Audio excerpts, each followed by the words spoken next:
Hi, we're here with Isaiah Negron at the He's My Brother, She's My Sister open mic night. And we'd like to ask you, what inspired you to host this event? It all started out with an idea in science class. We we were just basically we had a project, and the project was to come up with a problem and find a way to solve the problem. So the problem is that a lot of kids, they get bullied for starting at a young age, and because they get bullied, it creates a lot of other problems, and leads to other dangerous things. Gang involvement, violence in homes, schools, abuse, suicides. It gets crazy. And so I wanted to provide an opportunity for those people, because those are the people who have the most inspirational stories and powerful stories and testimonies, and just give them the opportunity to share it with the world in the school, and just give them that opportunity to let their light shine through writing. And I feel like those are the people that are going to move in the school. And how did this whole thing start? Who got the ball rolling? Actually, I started it with I mentioned it to my teacher, and he thought it was a great idea. But people started looking at me all crazy, like, how are you going to get this rolling? And so I went to the principal, Mr. Markey, and so I explained it to him, and so he mentioned me to Mr. Manola. Mr. Manola and I started working with it. So. Okay, awesome. How you guys doing today? Thank you guys coming out tonight. It's going to be an awesome time. We're going to be learning today. We're going to be teaching today, and hopefully by the end of tonight, or by the end of the event, not just that you have impacted others' lives, but you have been impacted yourselves from other people. This event, I want to share really quick how it started. It started as a project in science class. It started as, he said, find a problem and find a way to solve it. Well, here's the problem. Young kids starting at a young age, they get bullied. I was a victim of that. And because they are bullied, it leads to other dangerous situations such as suicides, drug abuse, violence, abuse at home, at school, rape, gang involvement. And so these victims, they hold back their stories and testimonies because they're so consumed in their box that they're scared to let it out. So I wanted to provide, me and my host Christian, we wanted to provide this opportunity for people and for youth to come out and share what they have. And I know a lot of people, they say, well, I'm not that good at writing, or I'm not good at this, or good at that. Well, it's not about how well you write. It's about getting your story out to the world, changing hearts and impacting lives. And once you've done that, you came here what you came to do. Real quick, I want to share something I wrote with you guys. Division and Western. As the street lights glow upon my half-mooned face, I was the dark side around these parts. I created craters in the abandoned homes, nothing left but stories and memories. Walking along the cracked sidewalks, hearing the rocks rub against the soles of my shoes. Poverty, as the silence was never broken. Well, maybe only times of gunshots, young lives gone, but is it wrong? They always trying to fight me, beat me, seeking nothing but self-pride. Scorching hot days, burning the metal handles of the guns we touched, and breezy nights. The humble park is quiet, with only nature singing. They say their time is coming to arise and take over, but they're not gonna take me. See, the struggle is only getting worse. Mama ain't got work but the household. Arroz blanco con habichuelas negras feeds the family, but feeding me was like feeding an entire city. I was one in a million. They got gunshots blasting, little boys running faster thinking they can dodge bullets as baseball bats split open heads, dreadful pain as blood paints the streets, starry nights. They gone running, panting harder and harder as the smoke comes back from the weed they toked yesterday. This is where I grew up. Walls grew higher and higher, not letting no one see over. Faith comes by hearing. My ears allow my faith to build on piles of lies, speaking to me how and why to live the life they lived. They, my family, they were the Jesus I followed as I seen countless miracles of people disappearing day in and day out. I wanted to be the man behind the curtains doing all the magic, the leader, Alpha, Omega. I wanted to run the streets better than anyone else could have ever done. 13 and still trying to chase my dreams as I run down the streets as blood spills like juice all over me. The good juice. The one I spilled and made others spill for themselves. Hell is what they call my throne. Selling on 6 corners, making 1,200 easy, that's just selling up in the joint. But the joints that were busted to protect me, but they still got me. Bang, bang, as bullets fly high like rockets streaming along the skyline. I was the light because the sound ain't finna catch me. I spoke too soon. This ain't just a story, but it's a life that was once lived. Not by me, but lived by one who walks among. I have someone that wants to share. He's a great teacher here at Leiden, the best slam and outstanding coach ever. Up next, I want to give it to Mr. Scalero. Share a piece about one of my heroes, Thomas Jefferson. And Thomas Jefferson was a man of great ideals. He's a man who put liberty into the foundation of this country. And yet he's also a man who had a downside. He's a man who had 200 slaves and raped one of them and never claimed the children as his own. So I want to deal with that kind of controversy, but also that ideology in this poem. Independence, founding father, put his hand to plow, tilled earth under, cross-pollinated plants and races on the side. More grew in his mind, though, than by his calloused hand. Mr. Virginia's mind sprung from Locke's loin. Liberty unalienable. Spit vitriol for King George. Dripped usurpation, mostly edited out of Declaration. Give the man a desk, though, and he'll birth a nation. Freedom put pen to page, erupted in flag, unfurled in color, snapped 13 stars among the constellations. Incarnate colors rising, red, white, blue brothers, striped proud, just not on the backs of others.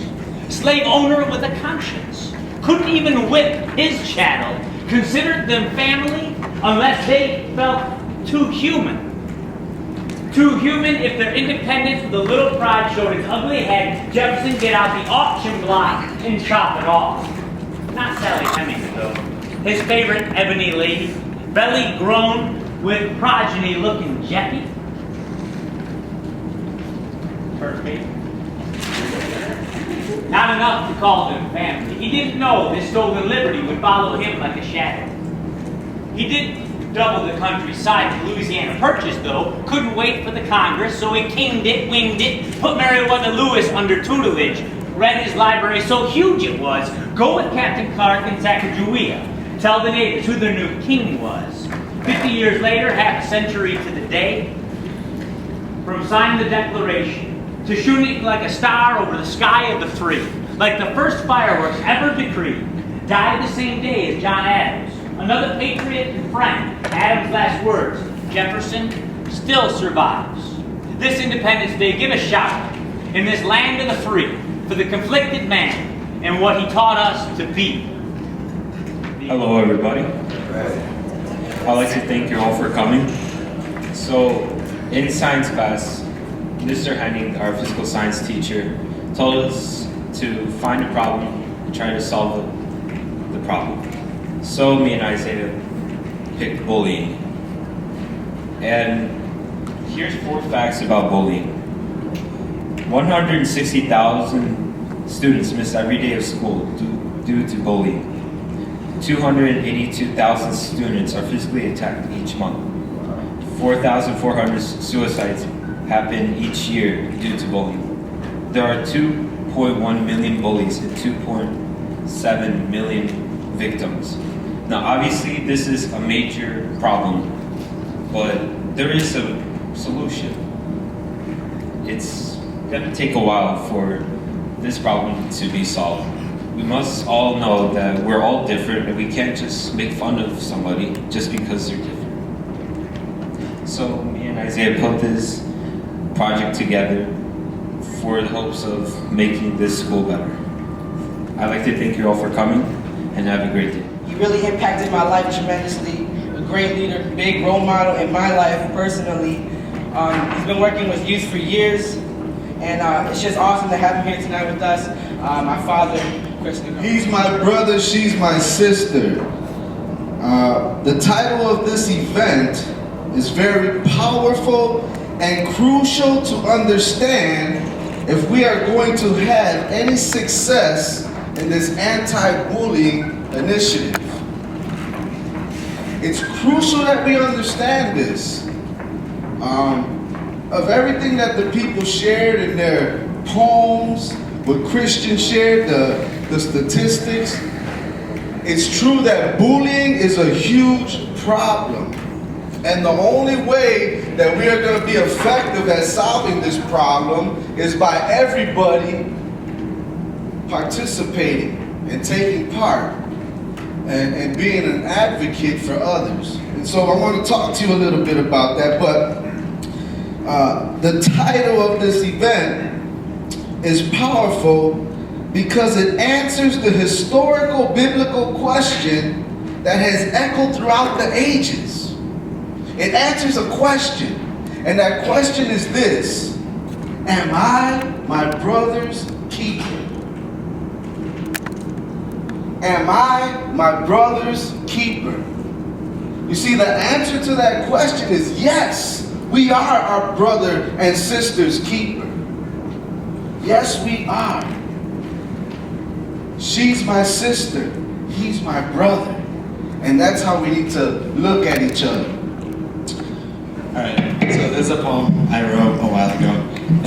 I usually don't share my poems, so this is really big for me. So, Come on. dazed and confused, it's haze in this room like drinks and perfume, and weed inhaling the fumes, like a couple dumb teenagers with nothing better to do. There's puke over here, there's spilled drinks over here. A boy in the corner not knowing what to do. The couples here and there making out too. But the boy in the corner still watches the fun. He watches his friends. 7 shots, 8 shots, done.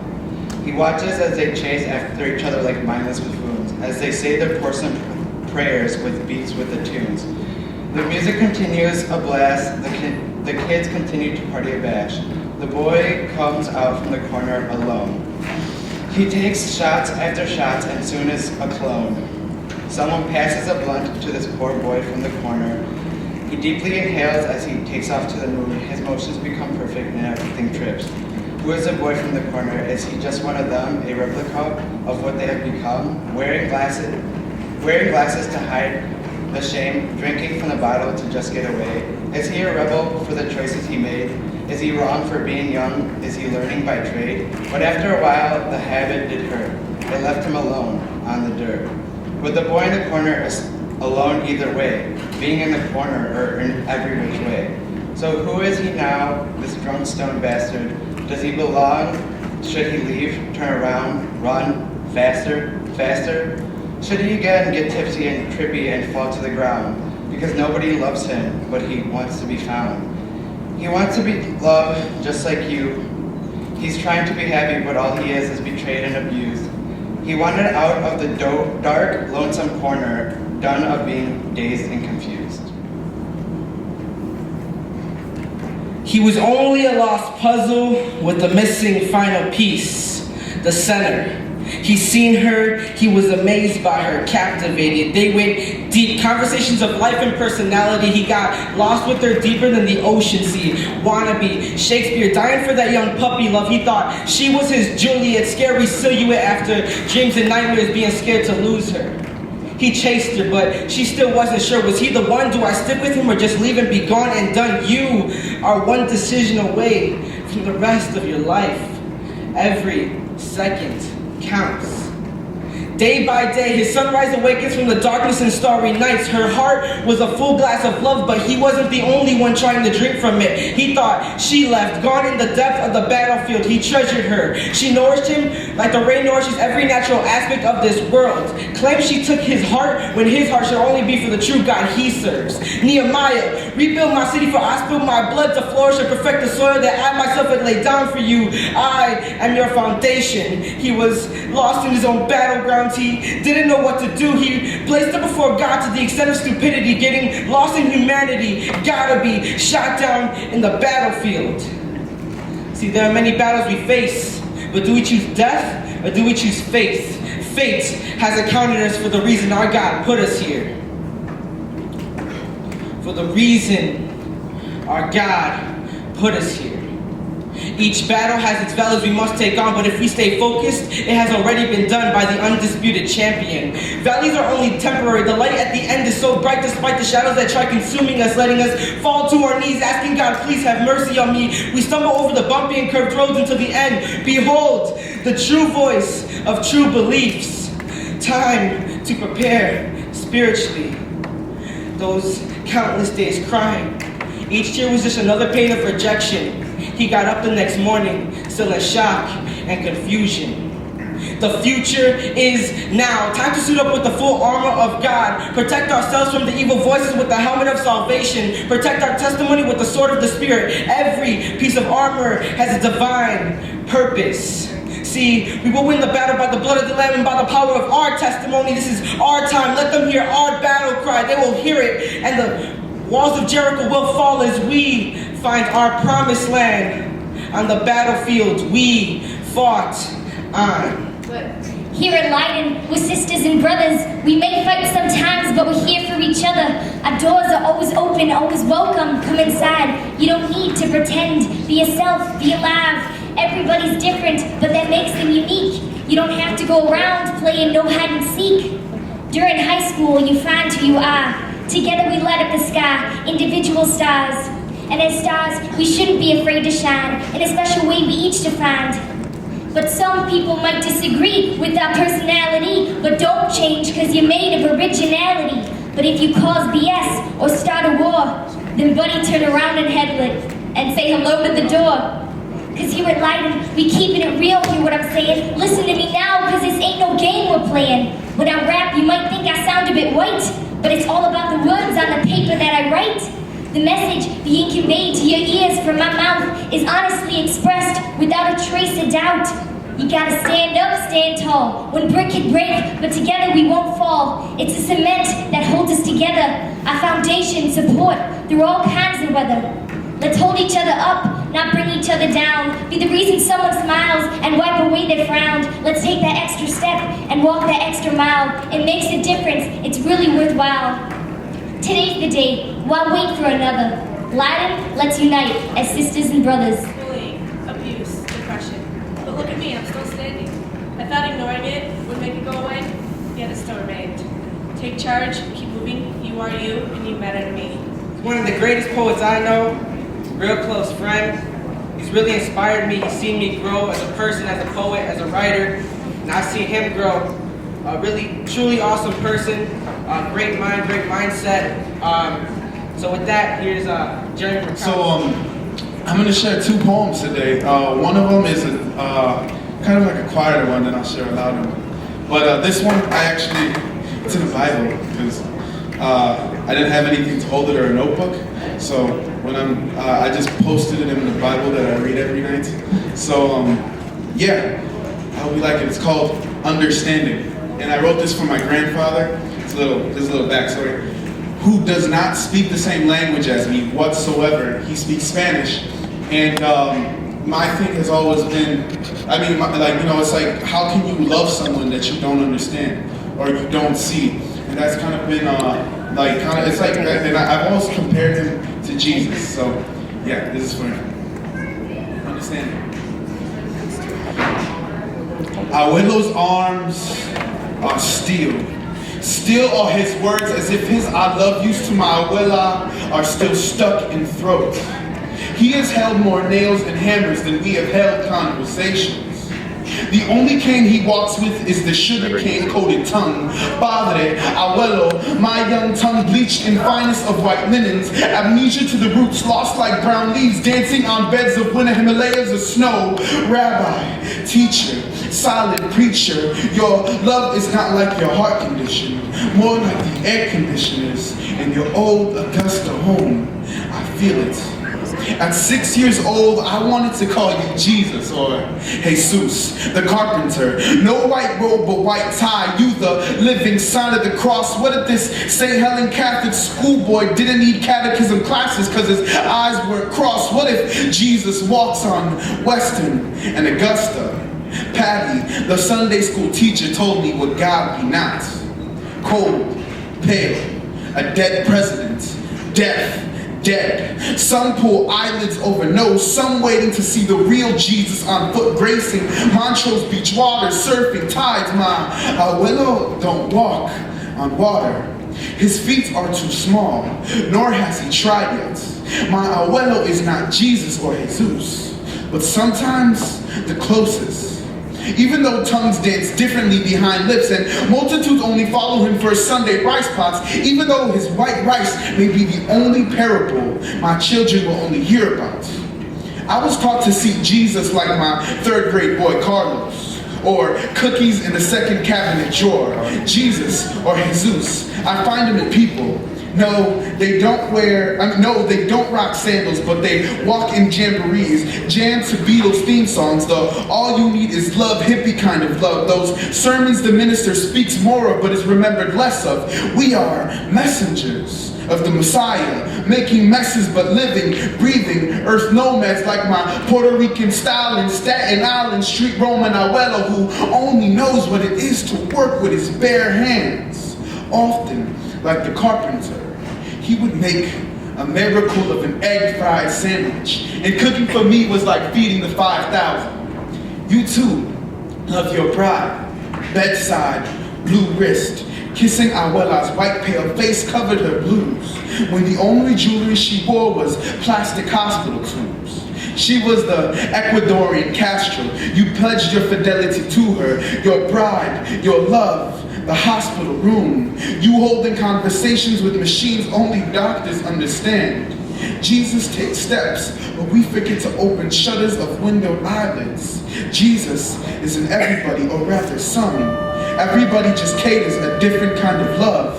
And even when we feel God's tongue tangled foreign, dancing in step into a song of a different tribe, speaking a different language, please give homage and let a new sound bless the home of your ears.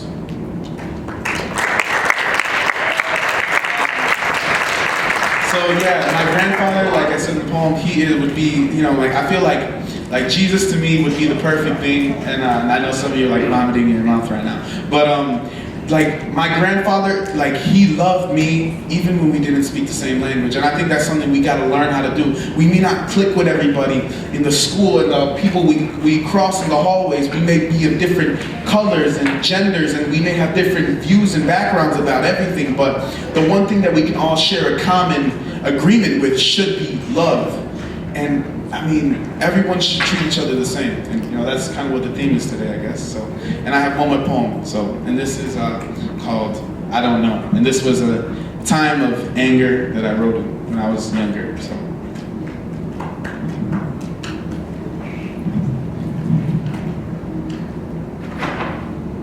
I don't know. I really don't know. On my back, I'm wearing a dead man's coat, and my father said, "Son, you're not a god.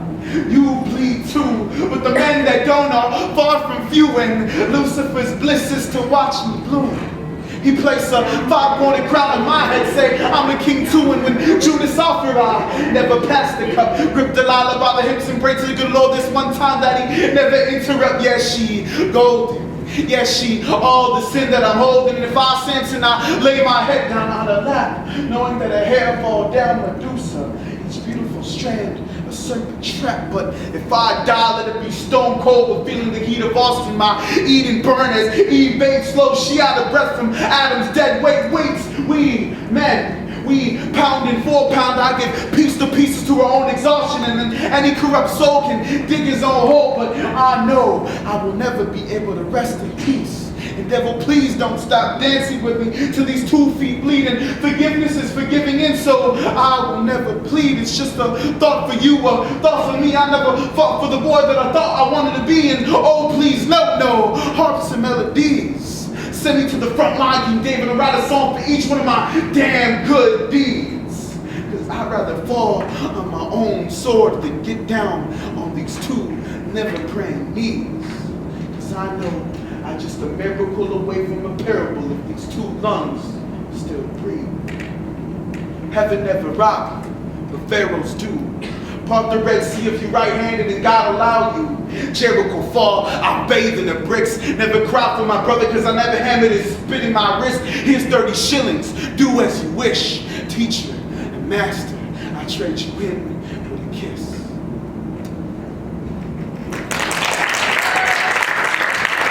So next we have a young brother. He would like to share something he brought. Musically talented. It's pretty awesome. So yeah, he brought his guitar. It's awesome. Here he comes.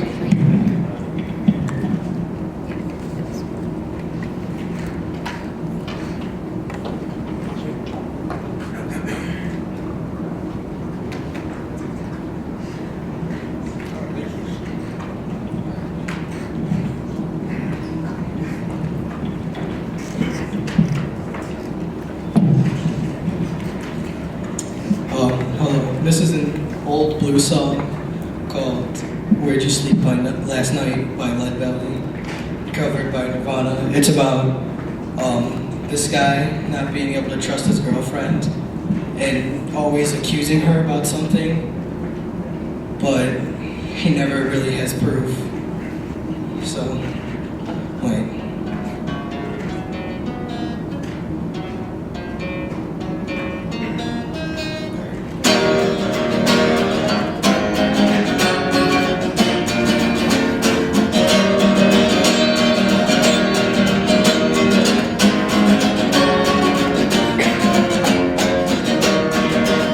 My girl, don't lie to me. Tell me where'd you sleep last night? In the pines with sun, it never shines. Where I'll be spending my nights. My girl, where will you go? Going the cold wind blows. In the pines with sun, it never shines. It's where I'll be spending my nights.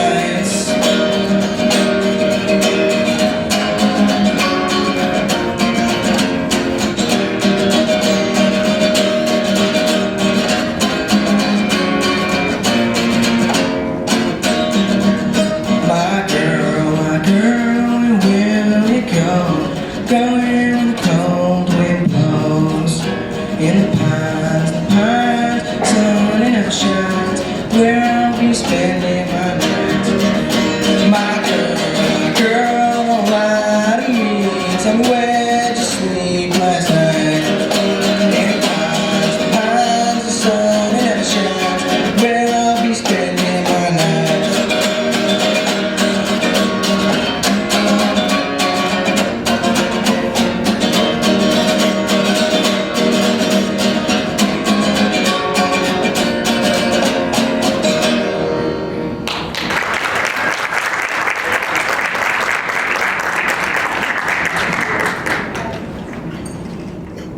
One in 3 students are being bullied.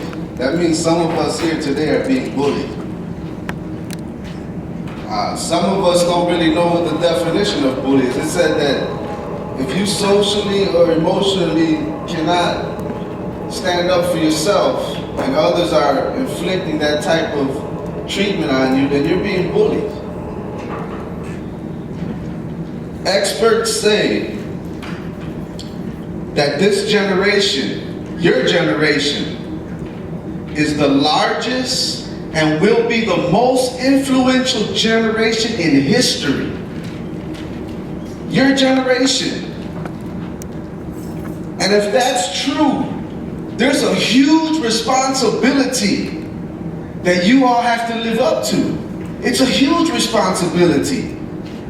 If this world is going to get any better, then each one of us has to take serious the responsibility that we hold. The largest and will be the most influential generation in history. That means that we can make a difference now. The decisions and choices that you make now. One thing I learned about bullying is that bullying is a learned behavior. And when I heard that, it made a lot of sense to me personally. because I could relate. You see, as a very young boy, I could remember my entire life as a little boy. I was always bullied and never even knew it. I remember going to school in the 4th grade. For some reason, I don't know why, guys would pick on me. And every day after school, I know you guys, I don't know if you ever heard of mobiles, but the school I went to in the city of Chicago, they used to have these little mobiles outside the school. And that's where my class was. But every day, when I would leave that place, I would try to sneak out of that mobile because I knew there was 2 individuals who would be waiting for me to beat me up. And this was a daily routine for me. And for some reason, I never told anybody. I never said nothing to nobody. I learned that bullying is a learned behavior. This went on for most of my life. I didn't know how to fight, so I would just take the beating. And it was just a routine for me. Sometimes I would try to run, sometimes I was faster, and sometimes I was slower. But it was every day, it was a battle for me to go to school and to go home. And I know that there's many kids like this that go through this day in and day out. This affected my life tremendously because as I grew older and I learned how to fight, because everybody was always trying to pick on me for, I don't know what the reason was. If it was the way I looked, there was other people in the class who were the same race, they looked like me too, but for some reason, they would pick on me. And as a result of that, I became a very violent young man in my life. I began to get involved with gangs and drugs. And when I started to learn how to fight, it was my mission in life that I was going to be the meanest, the toughest, and the best at being down and dirty on the streets of Chicago. And to tell you what, I did a very good job at it. At the point where I was the one who was bullying now. And now I was wanted because people wanted to get rid of me because I was the bully, right? Here I was, this big tough gangbanger now, right? But they wanted to take me out. And I stand here today by the grace of God, but one day I was shot 6 times, once in the head. And it's a miracle that I'm standing here before you. I'm telling you the truth. But bullying is a learned behavior. If something didn't change in my life, my sons would not be the way they are today. Because I was brought up, everything was always violent in my life. All the men who surrounded my life. My father left when I was a little kid. And so my mother had to raise 6 kids on her own. She had to work, so we were home alone. I spent most of my time on the street. All of the father figures to me were the gangbangers, drug dealers, and murderers. These are the guys who I looked up to and called father. You see, so it was like a whole culture thing for me. My uncles were all gangbangers and drug dealers and thieves. And so I learned this behavior from what surrounded my lifestyle. But something changed in my life. Because if something didn't change in my life, my sons would have followed in my footsteps as well.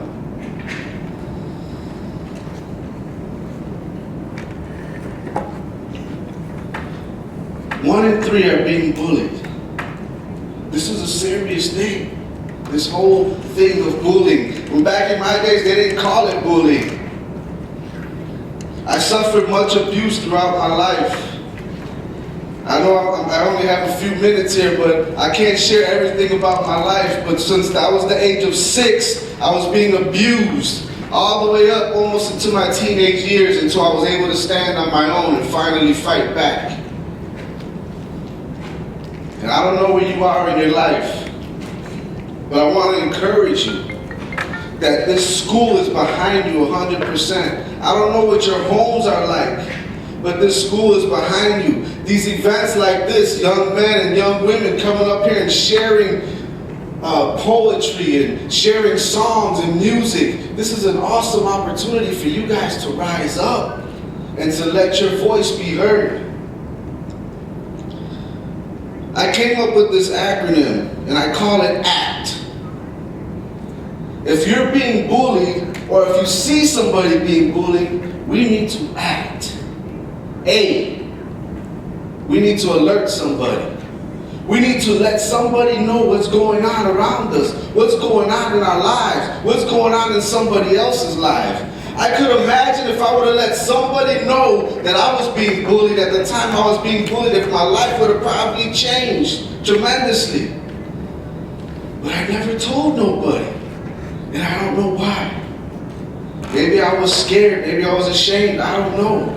But I never told nobody. But there's nothing to be ashamed of. The only one who's going to continue to get hurt is you if you don't tell somebody. And some people, like I said in the video, can't speak up for themselves. So we need to stand there and help them out. Act, we need to alert somebody. See, we need to care for each other. Right? We need to carry each other's burdens. We need to be able to see somebody or tell that somebody's in trouble and be there for them and care for them and help them out in their situation. If they're not willing to tell somebody, then you go tell somebody for them. But we need to care for others. We need to alert somebody, we need to care for others, and we need to teach others to do the same. We need to become advocates. Watch out for each other.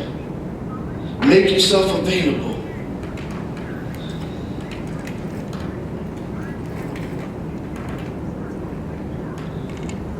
If I didn't teach this to my children, possibly this event wouldn't have took place today. If I didn't share the things that happened in my life with my children and tell them that they can make a difference in the world, perhaps this event wouldn't have happened today. I don't know where you're at in your life, but we need to act. We need to alert, we need to care, and we need to teach. Now, I've been speaking to kids for years, and there's always at least one young man or one young woman who doubts that they can do anything to help change the world. Well, let me tell you, you can. Especially with the support you have with the adults and the teachers here in this school. I took electricity up. I studied electricity for my job, and I learned that current, which causes electricity, is called power, right? And there's another term that they use, and they call power potential. And you all have power, man. You all have potential to make a difference if you would just act. And so I'm pretty much done, but my challenge to you is to act. Maybe you didn't come here to say a poem. Maybe you just came here just to see what was going on. But did you write something? Is there something going on in your life? Could you share a couple words at this microphone just to get it off your chest? Could you share something with me or Isaiah or some of his teachers here to say, hey, I got this going on in my life, man. Could you help me? I challenge you to act today. And really quick, I'd like to share what I wrote from Isaiah's prompt here, because I think I came up with something good. Maybe he got his poetry from me. His prompt was, it's not about how hard you could hit, but how hard you can hit and keep moving forward. This is what I wrote. Getting hit is painful, but staying hit is even worse. It is worse in the sense that it was the fear in the yellow of my retina that kept me from responding to my oppressor, aggressor, suppressor, of my own will to provide myself with a way out of this painful dilemma.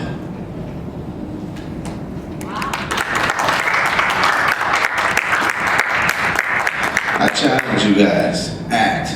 A, what does A mean? Alert, see, care, teach, T?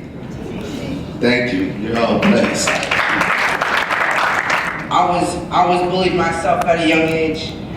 I was bullied in school because I have a skin condition. I was bullied because I was overweight. I was bullied because of who I was, my mentality, how I thought, because I was a Christian. But there ain't no standards. You could be who you want, you could do what you want, but it has to be not just for the glory of others, but to make sure you're doing the right thing for yourself, because every decision affects you personally. And like he said, you guys do have the potential, but it all starts now. It starts now, right now. You guys are awesome, you guys are blessed. I want to thank you guys for coming out. It was awesome to have you here. Hopefully we'll be having another one of these soon. I know they're setting up a corner in the back for some open mic nights, and yeah. Thank you guys. I want to give special thank you to Mr. Manola, Mr. Scalero, my father, all the poets that shared, the librarians, the custodians, Ms. Garcia, her class, who came out to share, photographers, Ms. Conjure, Ms. Atmas. You guys are all awesome for making this event. It all started out with a seed and now it's blossoming. I thank you guys for that, and you guys are blessed. Thanks for coming out.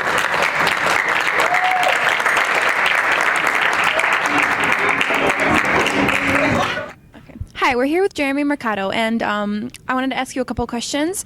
I was wondering, how does it feel to be back at Leiden performing for younger students? Being back here is like being at home, and I'm blessed that I can come back, and the teachers, you know, I'm happy that I have the relationship that I do have with them, because, you know, it gets the chance just to continue to do what they love to do, and that's working with students and me just reconnecting with new ones and the ones that, and the friendships I've made in the past, so, yeah.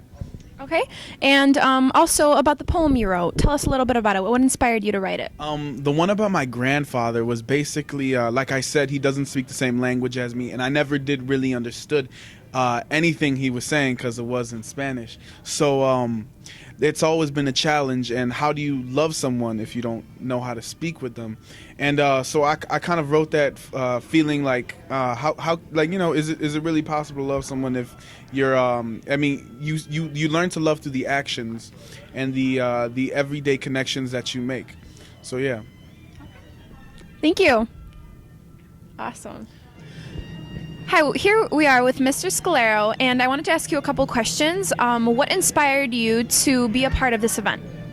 Well, just knowing Isaiah really got me involved with this event, because Isaiah has just been gung-ho ever since he stepped foot into Leiden. And I'm blessed to be able just to coach him on the poetry team, because he came in with so many ideas and so much skill already that we're just able to fine-tune his performance, and hopefully he'll be a star for himself and for Leiden. Thank you.